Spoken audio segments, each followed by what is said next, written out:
Hello दोस्तों, आप सभी का स्वागत है अपने ही चैनल जी के माध्यिका पर। दोस्तों, आज के इस वीडियो में स्टेट एग्जाम 2024 के लिए साइंस क्वेश्चन देखेंगे, जिसमें दोस्तों आज की वीडियो में टेस्ट सीरीज 8 देखेंगे। तो वीडियो अंत तक देखिएगा। अगर चैनल पर नए हैं तो चैनल को सब्सक्राइब जरूर कर लीजिएगा।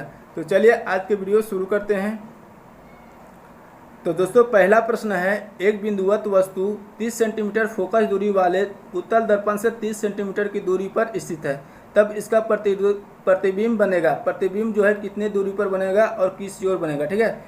तो यहाँ पर दोस्तों फोकस दूरी दिया गया 30 सेंटीमीटर और 30 सेंटीमीटर वस्तु की दूरी दिया गया है। दर्पण कौन सा है, तो उत्तल दर्पण है। उत्तल दर्पण में दोस्तों वस्तु की दूरी नेगेटिव होता है, ठीक है। तो -30 हो जाएगा। फोकस दूरी पॉजिटिव होता है तो +30 सेंटीमीटर हो जाएगा। प्रतिबिंब की दूरी निकालना है तो दर्पण का फॉर्मूला लगाएंगे 1/f = 1/v + 1/u। वैल्यू रखेंगे तो f का वैल्यू 30 = 1/v। यहाँ पर u का वैल्यू -30 लेंगे तो -1/30 हो जाएगा, ठीक है। तो 1/v = हो जाएगा 1/30 1/30 + 1/30, ठीक है।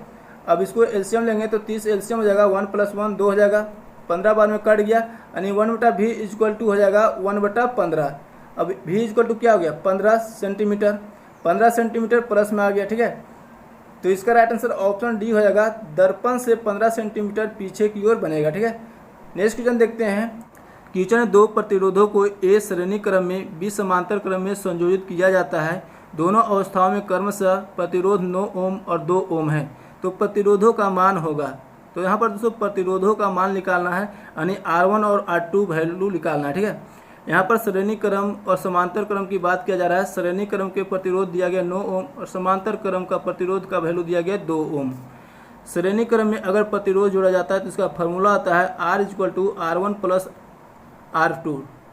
R का वैल्यू लेंगे 9, तो R1 + R2 = हो जाएगा 9, ठीक है।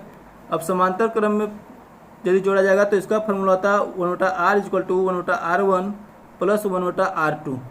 1/R यानी R का वैल्यू क्या लेंगे, 2 लेंगे, तो 1/2। अब R1 R2 एलसीएम हो जाएगा, ठीक है।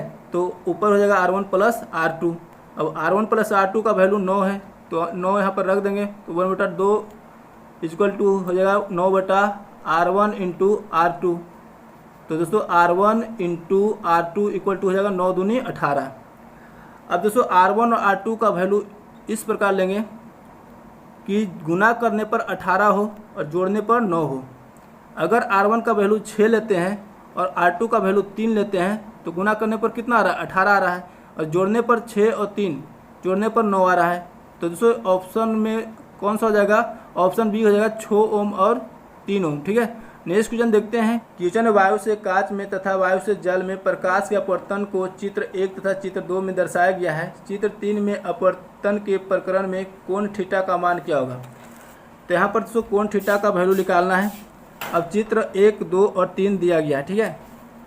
तो दोस्तों अपवर्तनांक का फॉर्मूला क्या होता है, sin I / sin R होता है। I क्या लेंगे, तो दोस्तों आपतन कोण, जहाँ आपतन कोण है 60 डिग्री, अपवर्तन कोण लेंगे R का वैल्यू जो 35 डिग्री इसमें है फर्स्ट फिगर में। तो यहाँ पर दोस्तों कांच और वायु में लेंगे तो अपवर्तनांक एयर और ग्लास में लेंगे। एयर ग्लास में तो sin 60 / sin 35 हो जाएगा, sin 60 / sin 35।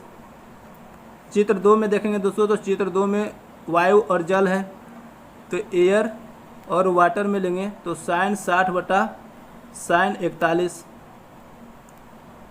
चित्र 3 में देखेंगे तो कांच और जल है, तो 3 चित्र में देखेंगे कांच और जल यानी ग्लास और वाटर, वाटर और ग्लास। तो यहाँ पर दोस्तों sin 41 / sin थीटा, यही थीटा का वैल्यू निकालना है। अब दोस्तों समीकरण 2 और 3 यानी इसको और इसको गुना करने पर इसके बराबर करेंगे, तो इसको गुना करेंगे तो कितना हो जाएगा, sin 41 / sin थीटा गुने करेंगे sin 60 / sin 41। sin 41 बराबर हो जाएगा sin 60 / sin 35। 41 कट गया, 60 कट गया, sin थीटा = हो गया sin 35। sin थीटा = आ जाएगा sin 35। तो थीटा = क्या हो गया, 35। sin कट गया, तो 35 डिग्री इसका राइट आंसर ऑप्शन बी हो जाएगा। नेक्स्ट क्वेश्चन देखते हैं। क्वेश्चन दोस्तों, यदि वृत्ताकार गति करते किसी पिंड की चाल एवं त्रिज्या दोनों को दुगना कर दे तो अभिकेंद्रीय त्वरण का परिणाम होगा। तो अभिकेंद्रीय त्वरण का परिणाम बताना है। तो दोस्तों अभिकेंद्रीय त्वरण का फॉर्मूला क्या होता है, v² होता है, यानी a=v² होता है। ठीक है। अब दोस्तों यहाँ पर वृत्ताकार गति करते हुए किसी पिंड की चाल जो है दुगना कर दिया जाता है और त्रिज्या को भी दुगना कर दिया जाता है, यानी v का वैल्यू और r का वैल्यू दोनों को दुगना कर दिया जाता है। तो a डैश बराबर क्या हो जाएगा, 2v का होल स्क्वायर बटा r का वैल्यू दुगना भी कर दिया जा रहा है तो 2r। और यहाँ पर 4v² बटा 2r हो गया। अब 2 दूनी 4 कट गया। ठीक है, यानी 2 इंटू v² बटा r हो जाएगा। अब v² बटा r किसके बराबर है, तो जो पुराने अभिकेंद्रीय त्वरण के बराबर है। तो 2 गुने a हो जाएगा, यानी a dash equal to 2a हो जाएगा। तो कितना गुना हो गया, 2 गुना हो गया। तो 2 गुना इसका राइट आंसर ऑप्शन सी हो जाएगा। नेक्स्ट क्वेश्चन देखते हैं। क्वेश्चन, एक अभिसारी लेंस को पर्दे पर एक प्रतिबिंब बनाने में प्रयुक्त किया जाता है। जब लेंस का ऊपरी भाग किसी अपारदर्शी पर्दे से ढक दिया जाए तो क्या हो जाएगा। ऑप्शन में दिया गया है प्रतिबिंब का आधा अदृश्य हो जाएगा, पूरा प्रतिबिंब अदृश्य हो जाएगा, प्रतिबिंब की तीव्रता घटेगी, प्रतिबिंब की तीव्रता बढ़ेगी। तो दोस्तों इसका राइट आंसर सी हो जाएगा, प्रतिबिंब की तीव्रता घटेगी। ठीक है। नेक्स्ट क्वेश्चन देखते हैं। क्वेश्चन है, विद्युत चुम्बकीय तरंगे उत्पन्न होती है।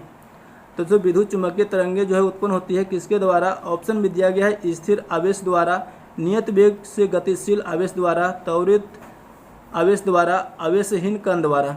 तो दोस्तों इसका राइट आंसर ऑप्शन सी हो जाएगा, त्वरित आवेश द्वारा। ठीक है। नेक्स्ट क्वेश्चन देखते हैं। क्वेश्चन, निम्नलिखित में से कौन सी अभिक्रिया विस्थापन अभिक्रिया दर्शाती है। तो कौन सी अभिक्रिया जो है विस्थापन अभिक्रिया दर्शाती है। दोस्तों विस्थापन अभिक्रिया किसको कहते हैं, तो विस्थापन अभिक्रिया दोस्तों कि वह अभिक्रिया जिसमें अधिक क्रियाशील धातु कम क्रियाशील धातु को विस्थापित कर नया यौगिक बनाता है उसे विस्थापन अभिक्रिया करते हैं। तो दोस्तों ऑप्शन सी जो है विस्थापन अभिक्रिया इसमें हो रहा है। ठीक है। नेक्स्ट क्वेश्चन देखते हैं। क्वेश्चन है दोस्तों, प्रकाश तरंगों की प्रकृति किसके समान होती है। तो प्रकाश तरंगों की प्रकृति जो है किसके समान होती है।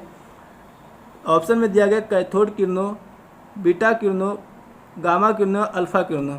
तो दोस्तों इसका राइट आंसर ऑप्शन सी हो जाएगा, गामा किरण। ठीक है। दोस्तों प्रकाश एवं गामा किरण ये दोनों जो है विद्युत चुम्बकीय तरंग होते हैं। ठीक है। नेक्स्ट क्वेश्चन देखते हैं। क्वेश्चन है, 3m व 6m द्रव्यमानों के दो पिंडों के संवेग समान है, पिंडों की गतिज ऊर्जा का अनुपात क्या होगी। तो गतिज ऊर्जा का अनुपात निकालना है, यानी काइनेटिक एनर्जी का रेशियो निकालना है। यहाँ पर दोस्तों दो पिंड का द्रव्यमान दिया गया 3m और 6m और संवेग समान है। तो संवेग यानी P1 = P2, P1 = P2 और संवेग बराबर होता है m गुने v, यानी m1 v1 बराबर हो जाएगा m2 v2। ठीक है। m1 का वैल्यू 3 दिया गया तो 3m v1 बराबर m2 का वैल्यू 6 दिया गया तो 6m v2। अब दोस्तों m कट गया, 3 दूनी 6, v1 बटा v2 क्या हो गया, v1 बटा v2 2/1 हो जाएगा, यानी v1 का वैल्यू 2 लेंगे और v2 का वैल्यू 1 लेंगे। ठीक है। अब दोस्तों काइनेटिक एनर्जी का रेशियो निकालना है, यानी ke1 बटा ke2।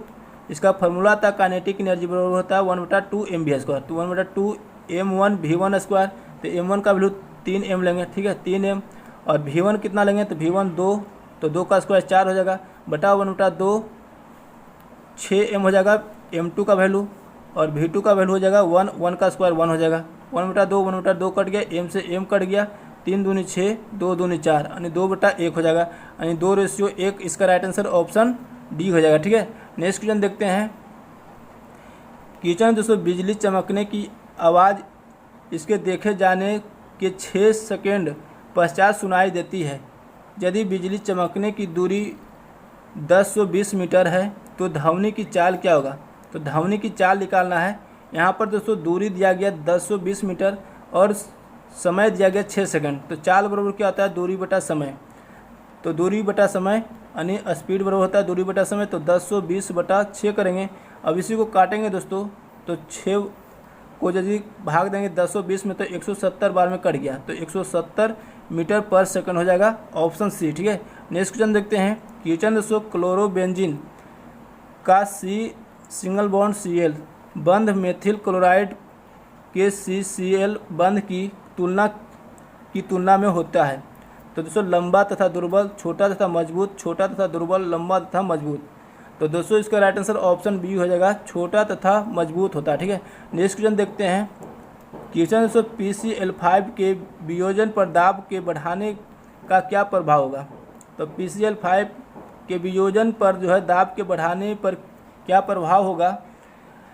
तो दोस्तों इसका राइट आंसर हो जाएगा ऑप्शन ए, वियोजन घटता है। ठीक है, नेक्स्ट क्वेश्चन निम्नलिखित में से कौन सा यौगिक रंगीन है। तो कौन सा यौगिक जो है रंगीन है, तो रंगीन कौन सा है। तो दोस्तों ऑप्शन में दिया गया CuCl, CuF2, Ag2SO4, MgF2।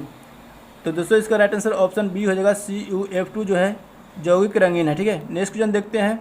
Question निम्नलिखित क्रम में Z का परमाणु भार तथा परमाणु क्रमांक क्रमशः है। तो दोस्तों बताना है कि निम्नलिखित क्रम में जो है Z का परमाणु भार तथा परमाणु क्रमांक क्या होगा, बताना है। ठीक है, यहाँ पर दोस्तों दिया गया है। अब अल्फ़ा में की बात करें दोस्तों, तो अल्फ़ा में जो होता है परमाणु क्रमांक में 2 की कमी तथा द्रव्यमान संख्या में 4 की कमी आती है। ठीक है, और बीटा में दोस्तों परमाणु क्रमांक 1 की वृद्धि होती है और द्रव्यमान में कोई वृद्धि नहीं होती है, अपवर्तित रहती है। ठीक है, तो यहाँ पर दोस्तों अगर यहाँ पर करते हैं, इसमें लेते हैं तो y पर क्या आ जाएगा, A-4 और B-2 हो जाएगा। फिर आगे चलेंगे -1 बीटा करेंगे तो दोस्तों Z पर क्या आ जाएगा, Z पर आ जाएगा A-4 और B पर हो जाएगा B-1। ठीक है, तो यहाँ पर दोस्तों -4 और -1 हो गया। तो यहाँ पर राइट आंसर हो जाएगा, कौन सा हो जाएगा, डी हो जाएगा। ठीक है, डी हो जाएगा। ए का वैल्यू -4, बी का वैल्यू -1। नेक्स्ट क्वेश्चन देखते हैं। क्वेश्चन K4FeCN6 में पोटेशियम की संयोजकता क्या होगी। पोटेशियम की संयोजकता निकालना है। तो दोस्तों पोटेशियम की परमाणु संख्या क्या होती है, तो 19 होता है। ठीक है, इसका इलेक्ट्रॉनिक विन्यास लिखेंगे तो 2 8 8 1 होगा। अब जो बाहरी कक्षा में रहेगा वही संख्या हो जाएगा संयोजकता। ठीक है, तो दोस्तों 1 है तो 1, इसका राइट आंसर ए हो जाएगा। ठीक है, नेक्स्ट क्वेश्चन देखते हैं। क्वेश्चन दोस्तों नायलॉन क्या है। तो नायलॉन जो है क्या है, तो दोस्तों इसका राइट आंसर ए हो जाएगा, पॉलीएमाइड। ठीक है, नेक्स्ट क्वेश्चन देखते हैं। क्वेश्चन दोस्तों ये समीकरण दिया गया है और बताना दोस्तों Mn किस प्रकार का अभिक्रिया दर्शाता है। तो Mn जो है किस प्रकार की अभिक्रिया दर्शाता है। तो यहाँ पर दोस्तों Mn यहाँ पर है और यहाँ दोस्तों MnSO4 यहाँ पर जुड़ गया। ठीक है, यानी ऑक्सीजन जिसमें जुटेगा उसमें क्या होता है, ऑक्सीकरण होता है। तो यहाँ पर ऑक्सीकरण, इसका राइट आंसर सी हो जाएगा। नेक्स्ट क्वेश्चन देखते हैं। क्वेश्चन एक तत्व का इलेक्ट्रॉनिक विन्यास दिया गया है, आवर्त सारणी में इसका ब्लॉक बताना है। तो कौन से ब्लॉक में आता है, तो दोस्तों ये जो है पी ब्लॉक में आता है। तो इसका राइट आंसर ऑप्शन बी हो जाएगा। ये दोस्तों अल्युमिनियम का है। ठीक है, इलेक्ट्रॉनिक विन्यास जो है अल्युमिनियम का है और यह 13वें वर्ग का तत्व है। ठीक है, नेक्स्ट क्वेश्चन देखते हैं। क्वेश्चन दोस्तों BE यानी बेरियम की इलेक्ट्रॉनिक बंधुता किसके समान है। तो बेरियम की इलेक्ट्रॉनिक बंधुता किसके समान है, तो बेरियम का दोस्तों 4 होता है। इसको इलेक्ट्रॉनिक विन्यास लिखेंगे 2 ठीक है। अब इसमें दोस्तों हीलियम का कितना होता है, हीलियम का 2 होता है, हीलियम का 2 होता है। तो इसका इलेक्ट्रॉनिक विन्यास 2 हो जाएगा। तो 2 और 2 दोनों समान है बाहरी कक्षा में, 2 इलेक्ट्रॉन। तो दोस्तों इसका राइट आंसर ए हो जाएगा, हीलियम। ठीक है, नेक्स्ट क्वेश्चन देखते हैं। क्वेश्चन कौन बाएं से दाएं जाने पर sp2 sp6 sp संकरण प्रदर्शित करता है। तो दोस्तों इसका राइट आंसर हो जाएगा ऑप्शन ए हो जाएगा। ठीक है, नेक्स्ट क्वेश्चन है दोस्तों 2 लीटर में 50 मिली तुल्यांक पर H2SO4 की नॉर्मलता कितनी होगी। तो नॉर्मलता निकालना है। इसका फार्मूला होता है नॉर्मलता N होता है विलेय की तुल्यांक बटा विलयन का आयतन लीटर में। तो विलेय का तुल्यांक कितना दिया गया है, 50 मिली दिया गया है, 50 मिली लीटर। तो इसको लीटर में चेंज करेंगे 50 बटा 1000 हो जाएगा। अब 2 लीटर दिया गया है यानी बिलियन का आयतन दिया गया 2 लीटर, तो गुने 2 करेंगे। 50 दूनी 100, 20 बार में कट गया तो 1 बटा कितना आ गया 40। इसी को पॉइंट में करेंगे तो 0.025 आएगा। ठीक है, तो इसका राइट आंसर ऑप्शन डी हो जाएगा। नेक्स्ट क्वेश्चन देखते हैं। क्वेश्चन खाली स्थान बहुत कमज़ोर विकसित बच्चों को जन्म देते हैं। तो कौन जो बहुत कमज़ोर विकसित बच्चों का जन्म देते हैं। ऑप्शन में दिया गया चमगादड़, बिल्लियाँ, कंगारू, चूहे।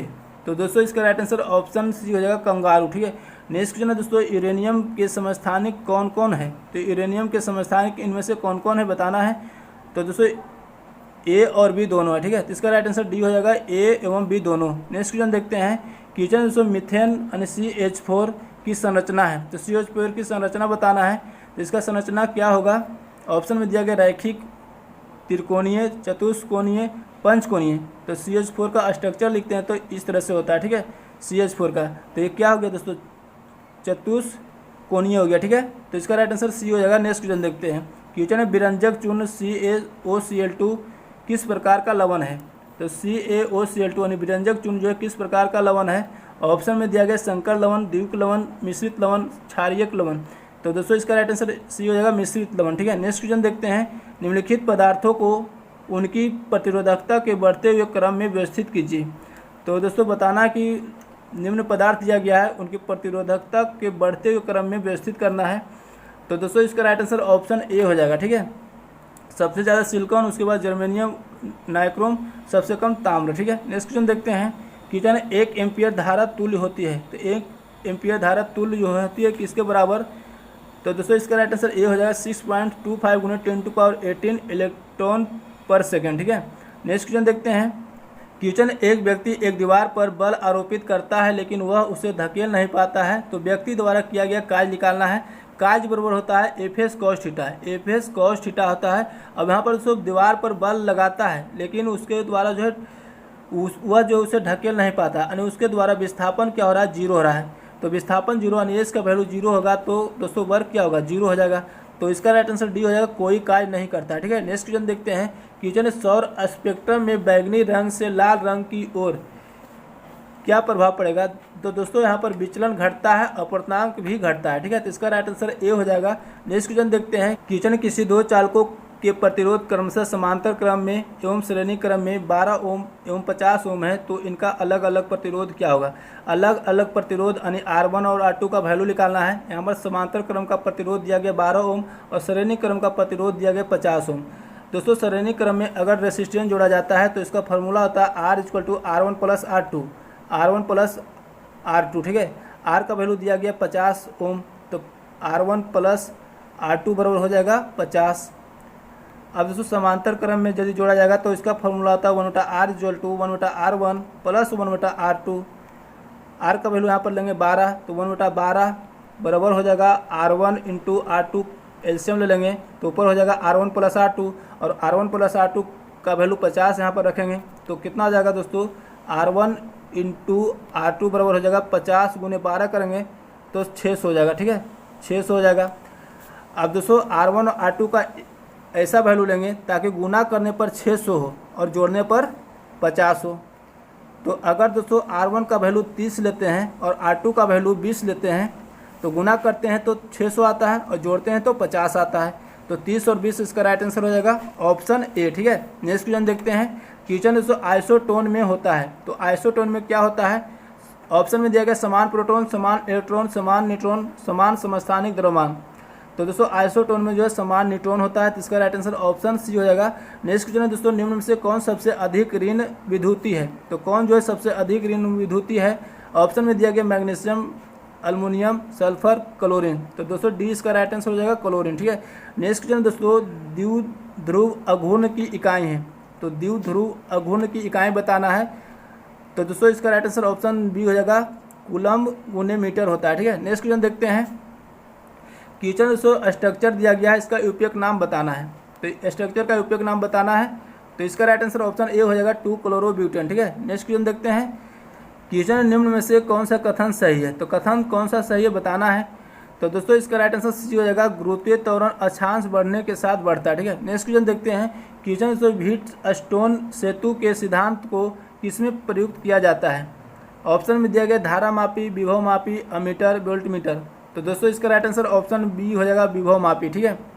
नेक्स्ट क्वेश्चन है दोस्तों, यदि एमी पृथ्वी का द्रव्यमान है, आर इसका त्रिज्या है, तो गुरुत्वीय त्वरण और गुरुत्वाकर्षण नियतांक का अनुपात क्या होगा। तो दोस्तों गुरुत्वीय त्वरण और गुरुत्वाकर्षण नियतांक का अनुपात निकालना है। तो इसका राइट आंसर ऑप्शन बी हो जाएगा, me/r², ठीक है। नेक्स्ट क्वेश्चन देखते हैं। क्वेश्चन दोस्तों CuOH के हॉल्ट वाइज CuCO3 कॉपर का एक अयस्क है, इसका नाम क्या है। तो दोस्तों इसका नाम बताना है। तो 20 का राइट आंसर हो जाएगा मेलेकाइल है, ठीक है, मेलेकाइट। नेक्स्ट क्वेश्चन दोस्तों, अक्रिय गैसों के क्वथनांक व हिमांक में अंतर होता है। तो अक्रिय गैस में क्वथनांक और हिमांक में क्या अंतर होता है। ऑप्शन में दिया गया बहुत अधिक, बहुत कम, कोई अंतर नहीं होता है, इनमें से कोई नहीं।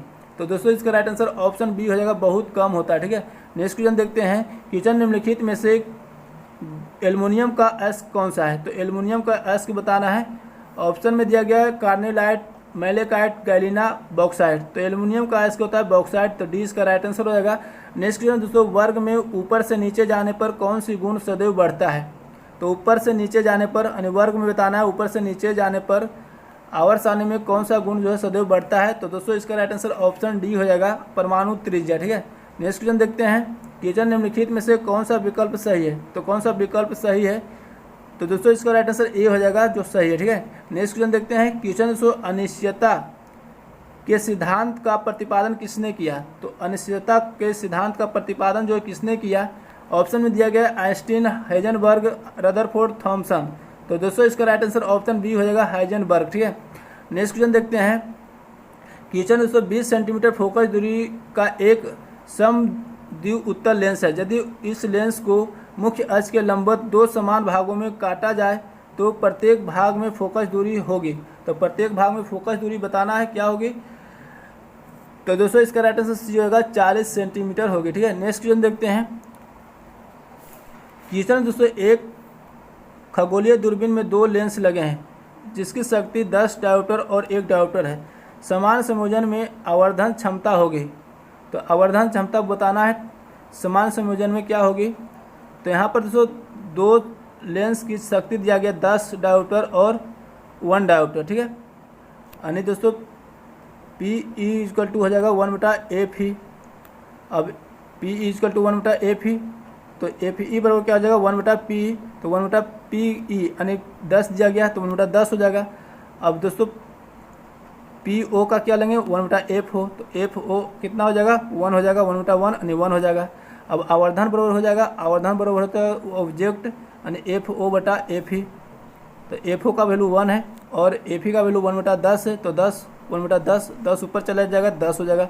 तो 10 इसका राइट आंसर ऑप्शन बी हो जाएगा। ठीक है, नेक्स्ट क्वेश्चन दोस्तों, निष्पातन क्या है? निस्तापन क्या है? तो दोस्तों निस्तापन जो है वायु की नियंत्रित अथवा अनुपस्थिति में अयस्क को गर्म करना है। तो इसका राइट आंसर ऑप्शन ए हो जाएगा।